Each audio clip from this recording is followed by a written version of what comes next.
ಹಿಂಗ್ ಹೋದ್ರೆ ಮೈಸೂರು, ಹಿಂಗ್ ಹೋದ್ರೆ ಮೇಲ್ಕೋಟೆ, ಅವ್ರಿದು ಯಾವುದು ಒಳ್ಳೆ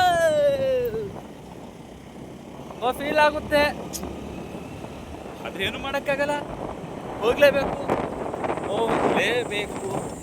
ಅಂತ ಪರಿಸ್ಥಿತಿ ಅಂದರು ದೂರ ಬಿಡೋಕ್ಕಾಗಲ್ಲ.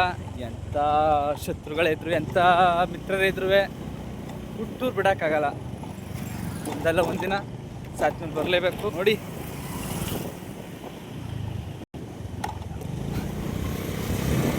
ಅಂದರೆ ಏನು ಹೇಳಿ, ನಮ್ಮ ಹಳ್ಳಿ ಕಡೆ ನಮ್ಮ ಅಪ್ಪದಿರು ಬೆಳಿಗ್ಗೆಯಿಂದ ಸಣ್ಣಂಟ ದುಡ್ಡು ಬಂದಿದ್ರು.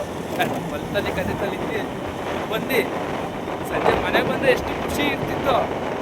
ಈಗಿನ ಜನ್ರೇಷನ್ಗೆ ದೂರಲ್ಲಿ ದುಡಿಯೋಕೆ ಹೋಗಿ ದುಡ್ದು ಸಾಕಾಗಿ ಹಬ್ಬ ಹರಿದಿನಗಳಿಗೆ ಊರು ಬಂದಾಗ ಅಷ್ಟೇ ಖುಷಿ ಇರ್ತದೆ ಅನ್ನೋದು ನನ್ನ ಮನಸ್ಸಿನ ಒಂದು ಆಸೆಯ ಮಾತು. ನಿಮ್ಗಳಿಗೆ ಈ ಅನುಭವ ಆಗಿದೆ ಅಂತಂದರೆ ಪ್ಲೀಸ್ ದಯವಿಟ್ಟು ಕಮೆಂಟ್ ಮಾಡಿ, ಲೈಕ್ ಮಾಡಿ. ನೋಡಿ ವಿಡಿಯೋ ಚೆನ್ನಾಗಿದ್ರೆ ಸಪೋರ್ಟ್ ಮಾಡೇ ಮಾಡ್ತೀರಾ. ಯಾಕೆಂದರೆ ನಾನು ಬೇರೆ ಥರ ವಿಡಿಯೋಗಳನ್ನ ಅಷ್ಟೊಂದು ಅಸಭ್ಯವಾಗಲಿ ಮಾಡೋಕ್ಕೆ ಹೋಗ್ತಾ ಇಲ್ಲ. ಯಾರ್ಯಾರು ಹೆಂಗೋ ಏನೇನು ಹೇಳ್ತಾವ್ರೆ, ತುಂಬ ನಮಗೂ ನೋವಾಗ್ತಾ ಇದೆ. ನೀನು ಮಾಡ್ತಾ ಇರೋದ್ರೆ ನಿನ್ನ ಕೆಲಸಕ್ಕೆ ಬರ್ಬೋದು ಅಂತಲೂ ಹೇಳಿದ್ದಾರೆ. ನೋಡೋಣ.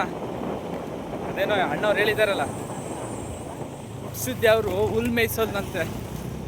ಹಾಗೆ ಎಲ್ಲೋ ನಮ್ಮ ವೃತ್ತಿ ನಮ್ಗೆ ಐತೆ, ಜೀವನ ಇಲ್ಲೇ ನಡಿಬೇಕು ಅಂತಂದ್ರೆ ಎಲ್ಲೇ ನಡೀತದೆ. ತುಂಬ ಖುಷಿ ಐತೈತೆ ನೋಡಿ. ಇದ್ದೀನಿ ಊರಿಗೆ ಊರ್ ಬಂದಲ್ಲಿ ವಿಡಿಯೋ ಮಾಡ್ತೀನಿ.